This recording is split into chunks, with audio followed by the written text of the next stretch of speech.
Please, you must wake up. Before your consciousness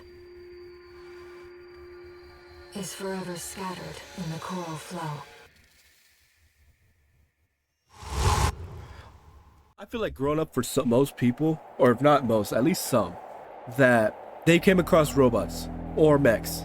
Some had interest in that, some didn't, but they've at least came across them on different types of media like games, anime, TV shows, and movies. Some popular ones that I can name off my head would be Gundam, Gurren Lagann, Evangelion, Titanfall, Transformers, Pacific Rim, Real Steel. Like, I can name more, but for now, I want to talk about a game that's recently piqued my interest that fits in that category.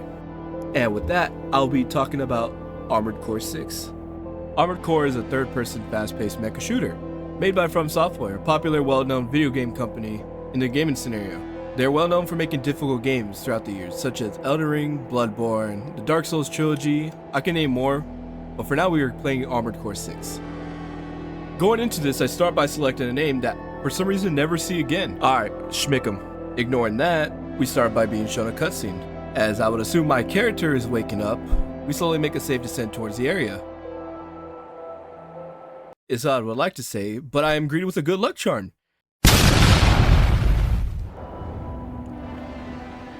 That being a railgun to the back of my head, and this the safe descent is no longer a thing.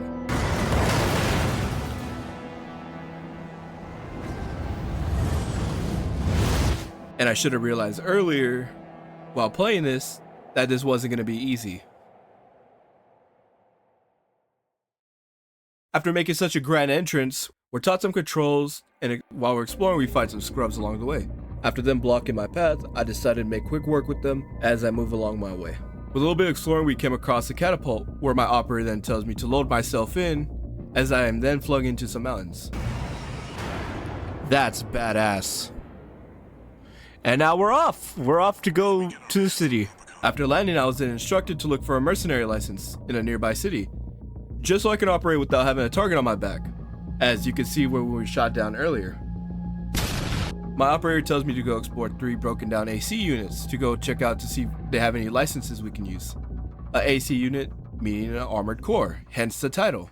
And with that, we head into the city. Even though I assumed my operator wanted me to be sneaky, I did not, and I went guns a-blazing and fighting everything in my sight. Oh shit. That's the PCA's planetside force. Keep a low profile. We don't want them breathing down our necks. While fighting through the city, I come across the first AC, just to find out that it didn't work. And as I'm moving along, I realized not one, not two, but all 3 of them don't work, so there was no luck there. After no luck with the 3rd one, my operator gives me info about another license that's above the giant structure overlooking the city and to tell me to go check it out. So as I scurry along and get to the top of the facility, and surprise, surprise, this license is valid. And with that, my mission is complete. Is what I would like to say. Rank fits the bill. Call sign. What? Oh shit. So here's the thing about From Software. Like I've said earlier, they're known for difficult games. And one thing they're known for is the first boss you fight separates the boys from the men.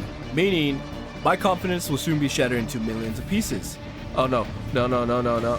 Ow, what the hell do you want me to do? And with this giant being surprisingly fast, it has one goal entirely. To whoop some ass. My ass in particular.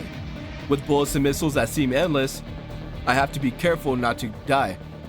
But with every loss that I took against this behemoth, it made me realize that everything before was nothing compared to this.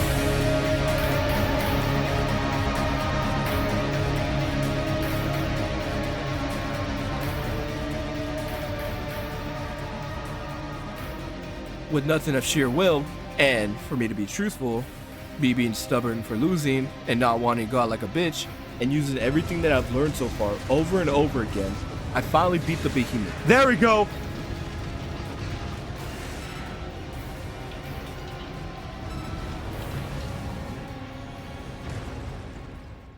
And with that, this dreadful battle is over. The license went through, and I took on the name Raven. That's your new With that over, we learn about the coral, and from my understanding, it's some sort of energy on a planet known as Rubicon 3, which is the one that we're currently on, and humanity wanted to use that to be able to advance society. But it wasn't the case, for as they were doing it, a storm of flames called the Fire of Ibis destroyed everything in its wake, such as like the stars and coral in that area. While all seemed lost to humanity at the time, it was then stated that some coral was still on Rubicon, thus making humanity return in the hopes of attaining some. So with some of that lore required, we then start the game with the false identity as Raven, but our operator calls us 621. So with that in mind, we're introduced to Allmine, a mercenary support system. So just to give a brief summary of the license that we stole, it got resetted, so it put us at the bottom of the ranks. I'll get into that in a minute, but with that being said, we can now take on jobs from different groups and companies as we go along. I won't get into them too much, just because we're not exactly on a side. We're just helping people. We're just taking jobs. We're just alone on this. I know it's a lot to take in, but before we can get into any of them, I must talk about something actually really important. Customization. Yes, we can customize, which is one of the main factors of this game. It has a variety of weapons, parts, color schemes, and gadgets to upgrade to your desire. I may not have a lot now, but I'll get more as I play along. With keeping what I already got and adding a preset skin, I move into my first mission. A corporation called the Arquebus Group is looking for solo mercenaries to help out on a mission that's in a place called Grid 135. They actually want us to eliminate an MT squad working for a competitor called Dafeng. It seems Arquebus wants Grid 135 to themselves to help keep a lead in a coral survey against the other corporations. So with that info, we start with the mission. This is actually pretty quick sleep, as they're the usual scrubs that we fought before. But the only thing that actually caught my interest was them thinking I was a Vesper and a commander named Michigan. But I'm pretty sure we'll get to them later. Moving right along, we unlock the part shop where we can actually get new stuff, as I was explaining earlier. After some window shopping, we get into the next mission. But this time we were hired by Balaam Industries from a group called Dafeng. Yeah, the same group that we just destroyed. They want us to take out some artillery from a group called the Rubicon Liberation Front. And to be honest, it was a piece of cake and was finished fairly quickly. Not much can be said there. So I know I've kind of been skimming through these last missions, but trust me, I'm gonna get more into it and it'll get a lot more interesting. Anyways, with Allmine giving us some info about log hunts, which is the support program where we find certain MTs, and those MTs have little logos on top of their head, and when we take them out, those can give us parts of rewards for doing so. But with all being said, I decided to don my signature colors in honor for my YouTube channel, which, I'll be honest, it took longer than I'll admit, and I forgot to record doing so. So you're not going to see that. You're just going to see the finished product. Anyways, again, I'm working with Balaam, and we're assigned with taking out some military helicopters. Other than a mech that was called the Boss Tetrapod, which actually we'll get to Boss later, but for now, we'll leave it at this.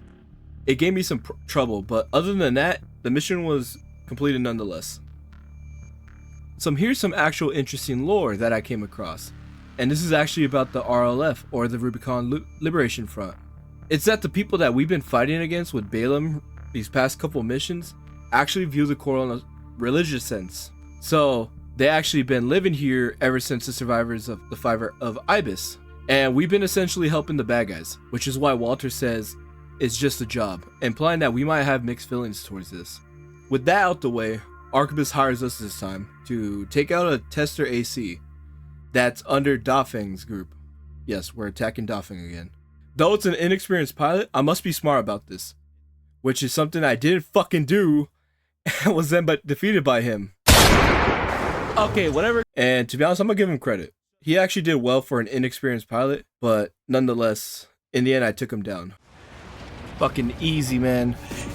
I just wanted a call sign of my own. I'm sorry, man, but that's not how it works.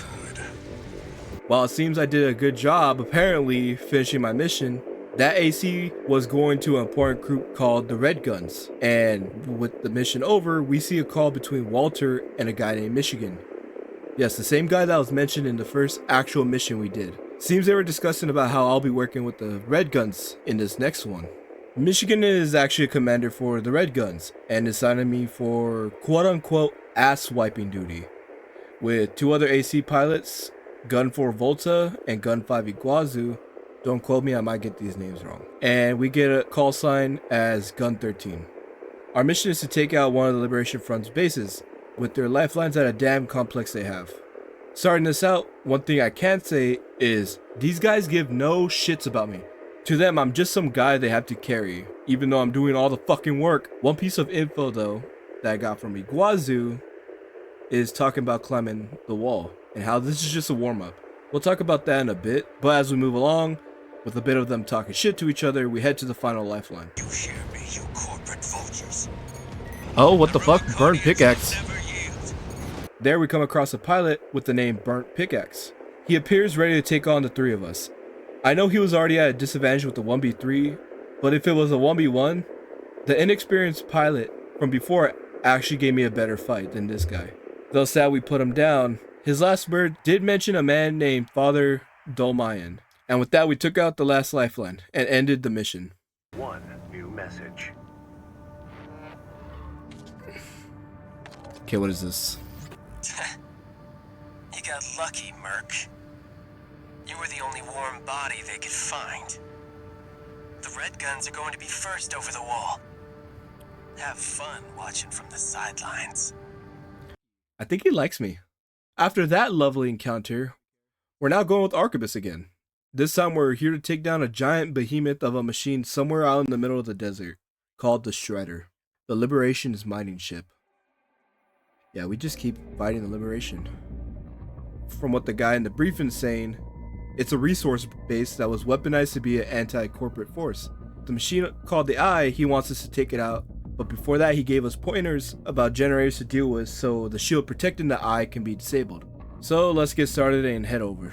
Getting there, it actually took me aback to realize how big this thing actually is. So as I make my way wondering how to get up there, I'm making sure not to get hit by the laser and missiles as well coming from the Shredder.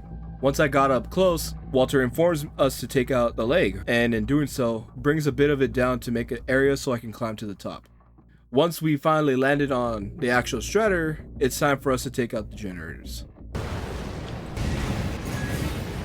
With those out the way, we finally can engage with the Eye.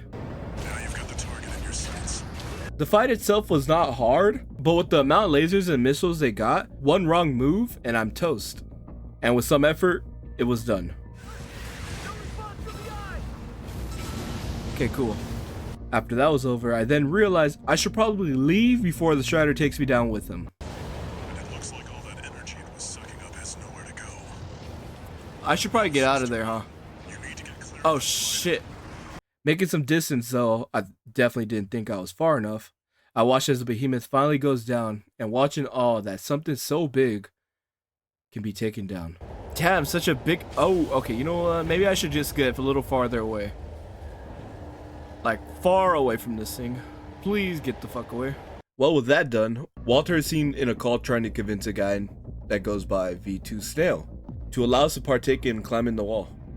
Though he was hesitant at first, he accepts it and says that he'll be bringing along a pilot to help us out. That goes by V4. We'll actually get to him later. At this point in time, with all the missions that we've done, I can confidently say that we have some sort of reputation amongst the other corporations. With one example of that being a guy named V8 Peter, who knows us from what we've been doing and is actually excited to be working with us. But enough of this. It's time to take on the most anticipated mission that everyone's been going for. The wall. Instead of Balaam though, I'll be working with Arquebus and a group called the Vespers. Yes, the same people that they were talking about on the very first mission I started. Anyways, I'm getting ahead of myself. In the briefing, I'm informed to get through the defenses of the wall and to make my way to the very top. Once there, I'm to take on an enemy called the Juggernaut, but I won't be alone on this as I would be accompanied by V4, so it shouldn't be too difficult. But with that, it's time to start. Take the Liberation Front fortress, the wall. Show them you're worth the credits. So starting out with this mission, I would like to state that I really underestimated the Liberation Front because once I got there and they seen me, I was literally just target practicing them as they were throwing everything they got at me.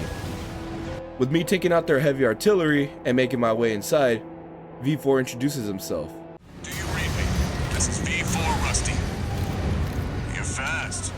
Guess you're sharper than they'd say. I'll have to step up my own game. So at this point in time, I'm wondering, how come I haven't seen any Balaam? Well, I'm informed by V4 that they actually failed to take on the wall themselves. That's why we haven't even seen them. So we hop in the elevator and make it to the top. Once at the top, Walter tells me that I can resupply. But of course, my dumbass was spaced out while he was telling me to resupply. That started with basically nothing going into it. I get outside to where I meet V4, or for a better term, Rusty. But he's not the only one up here with me. Is that V4 or Vesper? You must be Raven. One of the infamous handler Walter's hounds.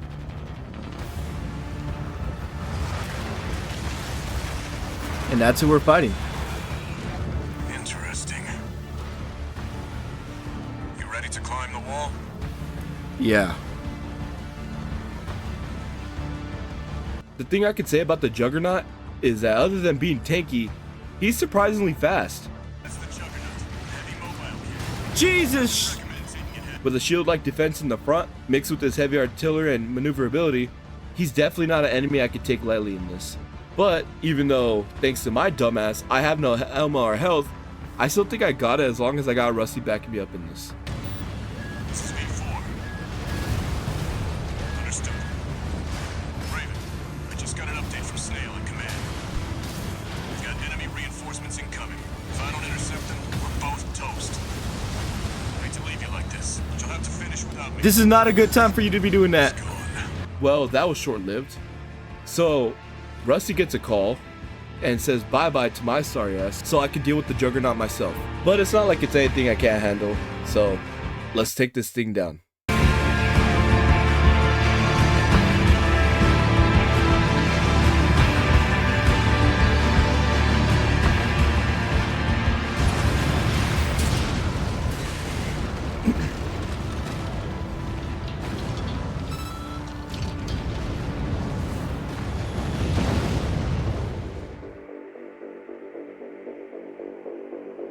It's finally done. And I'm gonna be honest, it actually took some getting used to. I actually had to try out different weapons to see what would work best for me while fighting him. But with that, we move on with a call that we get from Rusty. In the call, he states how me and any other independent mercenary the Archivist hired were just a pawn to them, and they want to sacrifice us just so the Vespers could finish the job. However, what they planned didn't go so well, as they didn't expect me to take the wall for myself instead. Even though I should not trust Rusty in all of this, even though he did go out of his way for telling me, I had a feeling that maybe it would have been smart for me to have him as an ally for now. With this upcoming mission, we're going with Balaam on this one. And this isn't the typical run and gun mission that I'm used to, but it's more of a scout for information type. With the briefing is how they want more information on the Vespers, with their main focus being Rusty. They want me to get combat logs from X that got destroyed from Rusty's path during Operation Wall Climber, while having a short window of time before I'm noticed. It's nothing too difficult, it's just a standard mission, but the most interesting thing is the logs themselves that were found in the wreckage, with some logs talking about the people from Rubicon losing resources from the corporations to the point that their own children are starving, as well as logs of Rusty with him being too fast to keep up with, and him using different weapons than the other Vespers would usually have. One thing that did catch my attention was how mysterious Rusty actually is, with some logs from MT saying that they seem to know him, as well as some confusing encryptions about him talking as well. It's nothing I can work with. With that, we have enough info that we need to conclude this mission. Back at base, we actually get a notification from Allmine that we unlocked the arena and OS tuning. At the arena, we can actually fight other ACs for rewards like money and chips. Those chips can be used in the OS tuning for upgrading your AC to make you stronger. But enough talking, it's time we take on the arena.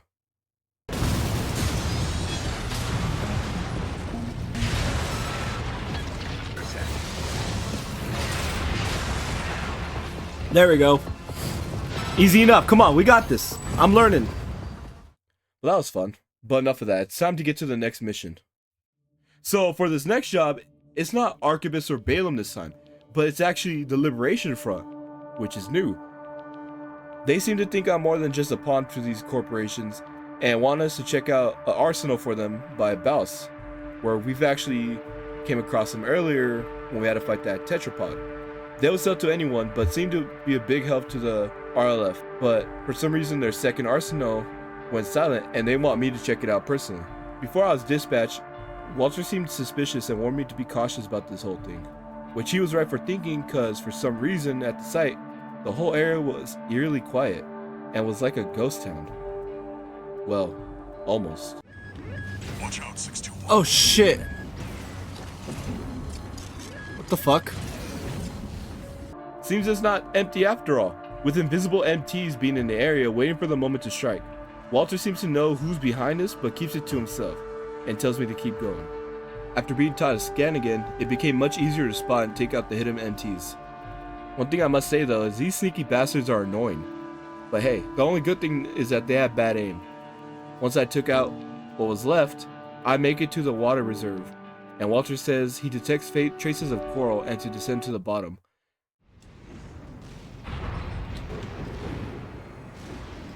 It contains faint traces of coral. Must have been an underground vein.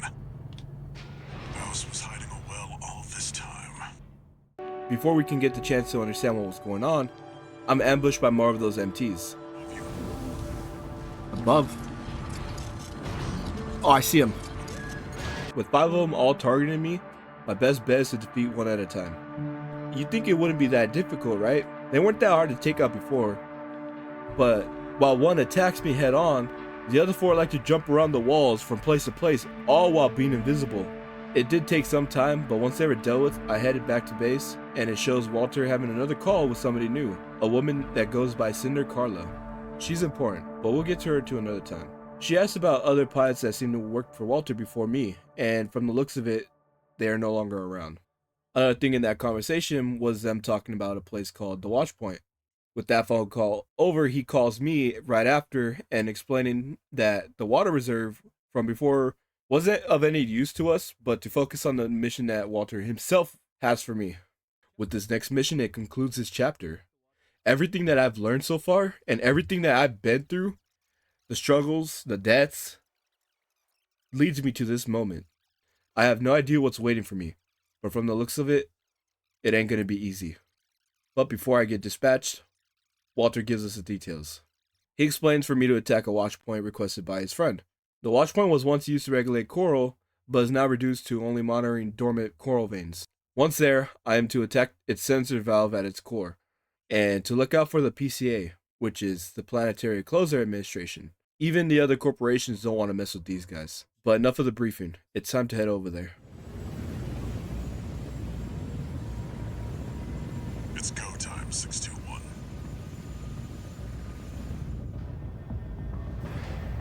Don't worry, not even the PCA would anticipate a solo independent mercenary.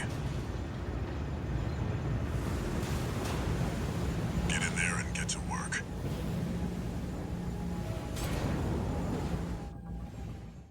After landing, I start to find my way across the military facility. With many hard-hitting MTs, I must focus to not get hit, and after squad after squad of taking them down, and a little bit of dying, but we're just gonna ignore that, right? I make it to the Watch Point Center, and all I need to do now is go.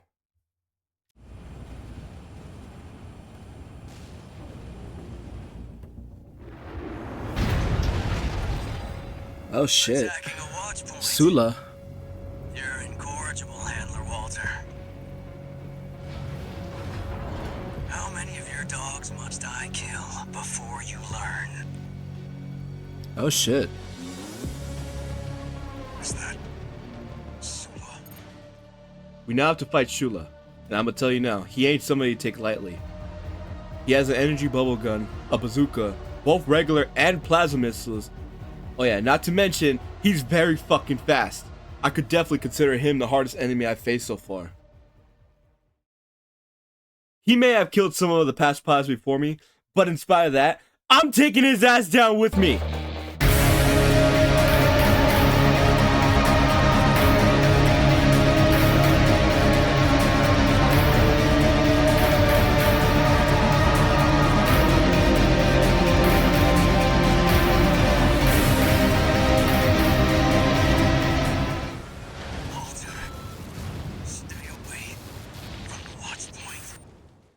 It's over.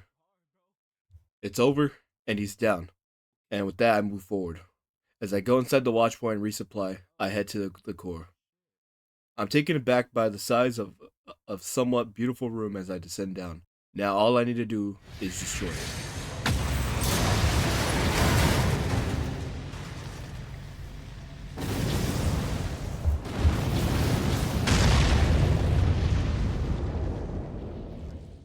Okay. Good job, 621. What was that? What did I We're do? done here. Head back to base.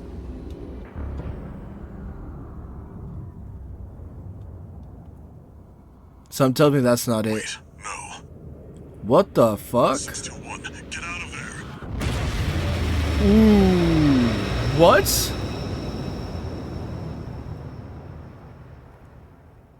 What just happened?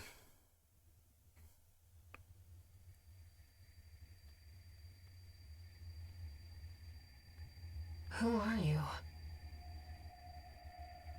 An older type of augmented human, 4th generation. Have we made contact? I am Air, a Rubiconian. Please, you must wake up. Before your consciousness is forever scattered in the coral flow. Well, that just happened. A woman named Ira, whatever. She calls herself a Rubicon and starts talking to me. She seems to be in my head or something. I don't know what's happening, but now's not the time to think about it. Something's coming. Oh, god damn it. I'll synchronize with your brainwaves and maintain contact to support you. Balteus. A PCA craft appeared ready to take out whoever was causing problems. That being me.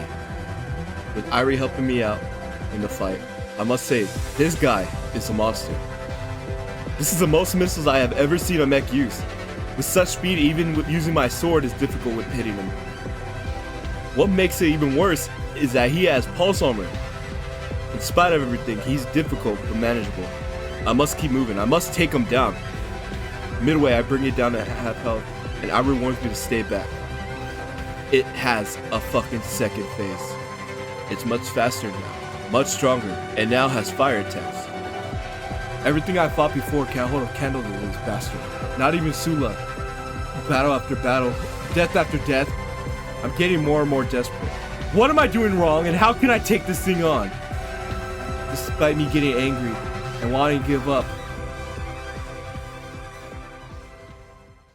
I will tear this machine apart, piece by piece, scrap by scrap. No matter what, I'm taking this motherfucker down!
It's finally done. But things aren't over yet. They're just beginning. Raven, you need rest. Well, I found my weapons. But first, a warning.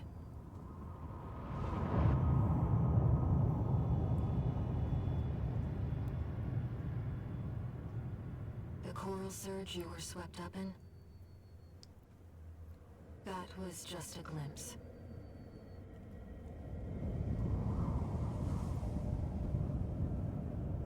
Oh shit. A premonition of the storm of flame that will burn Rubicon.